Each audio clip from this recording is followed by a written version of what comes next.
His first story. The first bit of this story you should already know. In the same way that you know things like, don't kill people, try not to rape. When you're on an airplane, there's a thing called plane etiquette, and it goes like this. Window gets an armrest and a wall. Middle gets 2 armrests. Aisle gets an armrest and a little bit of extra leg. We're not fucking animals, we live in a society. So I was on a flight from Los Angeles to Houston, and I had the middle seat, and that sucks balls. So I'm sitting there with my 2 armrests. Next to me is a petite young lady. She's doing her job, armrest wall. I'm in the middle, 2 armrests. Sitting next to me here is a great big black man who's as gay as the day is long. He sits down next to me, and we do the niceties. Hello, hello. And then with no issue whatsoever, he sees my elbow there, and he just went, chock. And I went... Now, I'm pretty upset, but he's a big fucking guy, and it's a long flight, so there's no need to get into an argument. So I have that argument that you have in your head where the other person doesn't know you're having an argument. Where you're like, you're a fucking asshole. And if you said this, then I would say, well, good sir, I think you're mistaken. Right?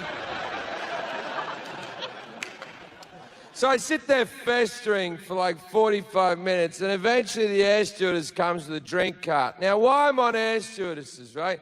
Whenever you watch a movie set in the 60s and they show air stewardesses, or an old TV show, that show like Pam Am or something, they always depict air stewardesses as these hot young things with a pillbox hat and a little bun and big tits and a small waist and holding a bag going, I don't think any of those women have retired.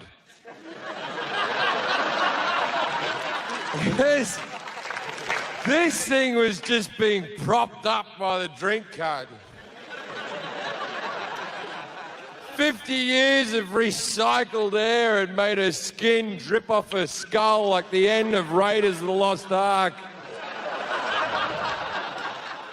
She comes up. The guy reaches over for his drink and his pretzels, armrest open, bang! I'm back in. And I'm not fucking going anywhere either. He puts all of his things down in his tray and he goes to put his elbow back, but he fucking can't, can he? He can't, because there's a wall there called Jim Jefferies and he can't fucking move it, right? And he's pushing, and I'm acting like I can't feel it, like this, but casual like.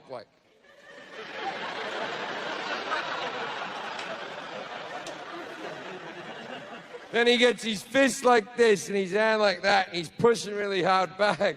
And I'm trying to do that casual.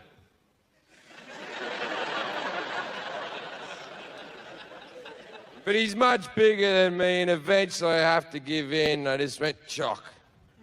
So I turned to him and said what needed to be said.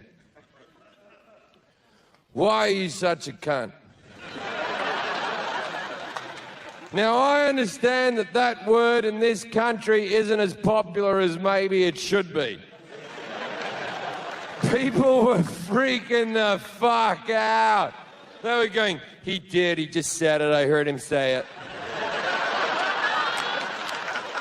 Called that man a C-bomb, I heard him say it, Bob. Called the man a C-bomb, Bob. And he was shocked as well. He turned to me and went, excuse me? Why did you just call me? But in for a penny, in for a pound, right? And I was there going, a cunt, sir. I called you a cunt. And he said, are you upset because you're trying to take my armrest? And I went, you don't know plane etiquette. Window gets an armrest and a wall. Middle gets 2 armrests. Aisle gets an armrest and a little bit of extra leg. We're not fucking animals. We live in a society.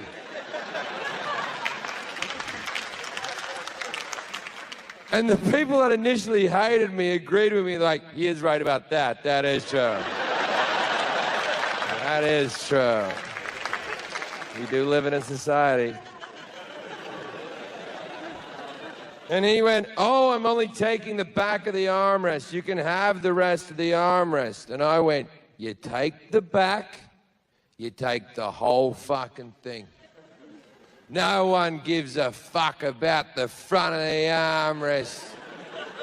No one's ever gone, thanks for the front of the armrest. I said, it's not just that you're taking my armrest. Your elbow has come over the armrest and it's digging into my rib cage. And he said, well, maybe if you lost some weight. I know. I was gobsmacked. I didn't know. I just turned to him and went, you bitchy queen. Now everyone on the plane has lost their fucking shit. The movie can fuck off, mate. No one's watching the fucking movie. I'm the entertainment now. The air stewardess comes running back on her walker. She comes up to us and she goes, what's going on here? And I said, I want this fucking asshole away from me. And she said, sir, this is not the situation to be swearing in. I went, yes, it is. We're having a fight. And she went, well, there's no need for name calling. I called the guy bitchy queen, so I sort of get what she's saying. And I turned to her and said, you know what? You're right. There is never a need for name calling. But as a proud gay man myself, I feel like I've earned the right to say such words, so.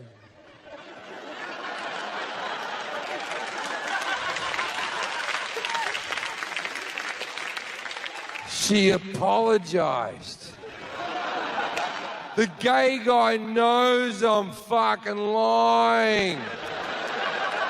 He's fagging the fuck out, just.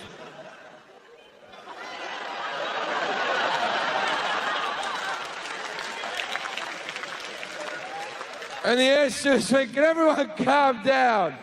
What's the problem here? And he went, he's trying to take my armrest. And the air stewardess went, everyone knows the middle gets 2 armrests. And I went, see? She goes, I'm going to have to break you 2 up. And she points to the man and said, sir, you're going to have to find a seat at the back of the plane.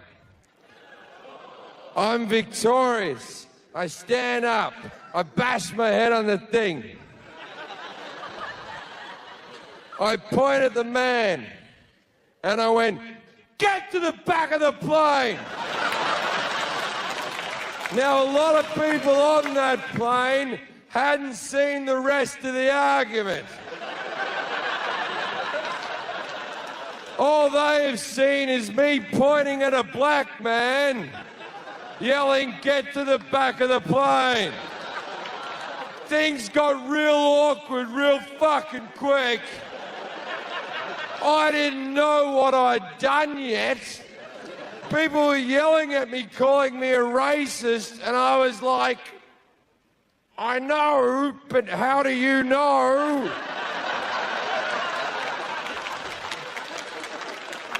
Then a guy threw a bag of peanuts at the back of my head and said, sit down, you limey bastard. And I was like, that's the British. I'm Australian, you fucking racist.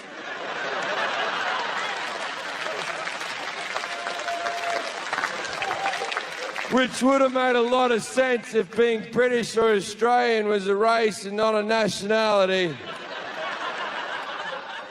But at that stage, I was clutching at straws, really.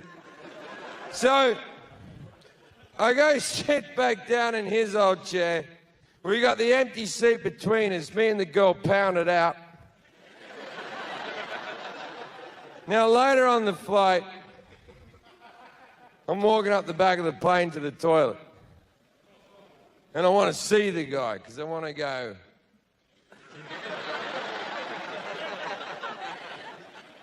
And I get all the way to the back of the plane. I don't see him anywhere. I'm about to go in the toilet, and then I see his leg around the corner. There were no more seats. This is a full flight. He's sitting in the air stewardess's landing seat that folds down with a seatbelt over the top like he's in a fucking go-kart. I put my head around the corner, I went, "No armrests here, dickhead." And the air stewardess went, "You get back to your seat," and I ran away like a child, like.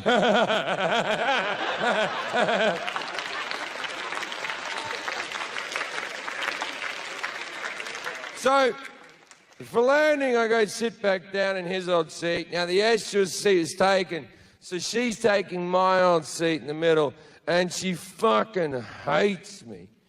And I'm taking both armrests, fuck her. And as we're landing, a guy over the aisle leans over and goes, "Excuse me, you're Jim Jefferies, right?" And I'm like, "Yeah, man, how you doing?" And he went, "I had no idea you were gay."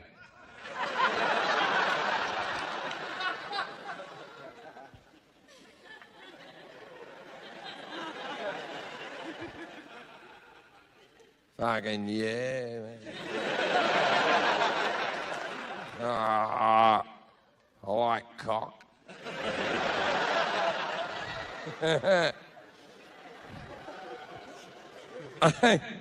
I threatened any like fucking techno DJ guy who's watching this special to make some song out of "I hate faggots, I like cock."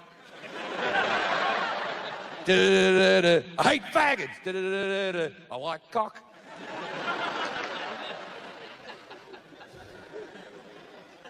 Oh, it's going to be popular. My pet hate when I'm on stage, it doesn't really matter too much in this show because it's being filmed, but I hate it when people have their camera phone up and they're videotaping my show when I'm doing a gig. For two reasons, and it sounds silly, but first reason is simple. They're my jokes, and I don't want you putting them on the internet before I get to record them on a special. Second reason is I'm not in charge of the editing. You know how easy it would be to edit that last routine down to "I hate faggots"?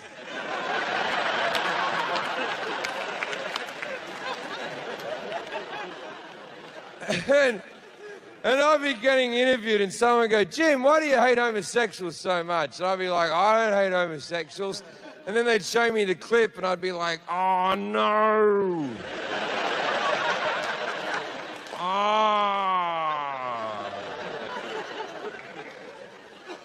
What you don't understand is I was God at the time.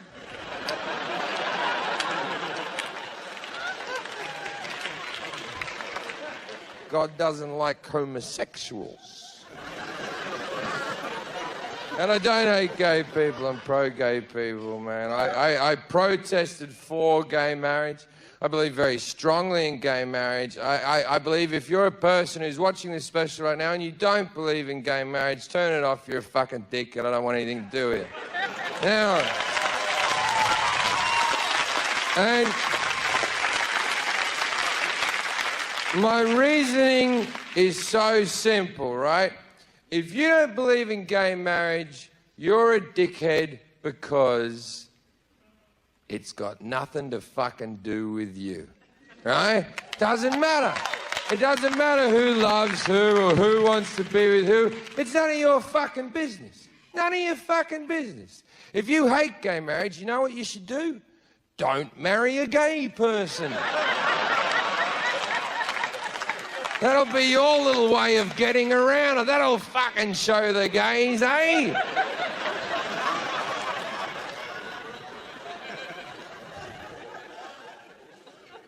I like to be gay. It'll fucking suit me.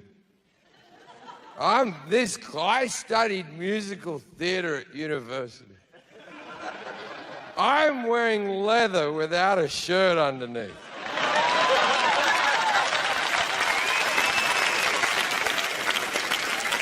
I would love to be gay. I'll tell you why, because I'm a man's man. I like men. Men like me. We like each other. I hate women. Women hate me. We hate each other. The only reason I couldn't be gay is because I could never fuck a man. Because I could never fuck something that I respect.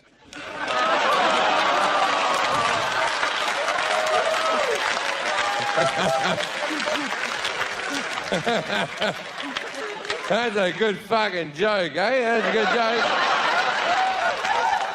You know what, that joke's what I call an awkward car ride home. You know how many men are going to be driving home with their girlfriends or wives this evening and they have to do this one? They got to go, what joke? Oh, I don't remember that joke. I laughed at it. Me. That doesn't sound like me. You're saying I stood up and clapped. I was probably laughing about the joke before it where God hated homosexuals. How did I know that that joke was before it if I didn't know that this joke even existed?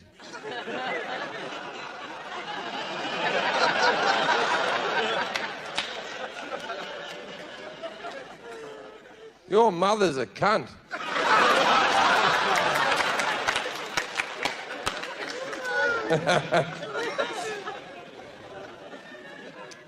Let's tell some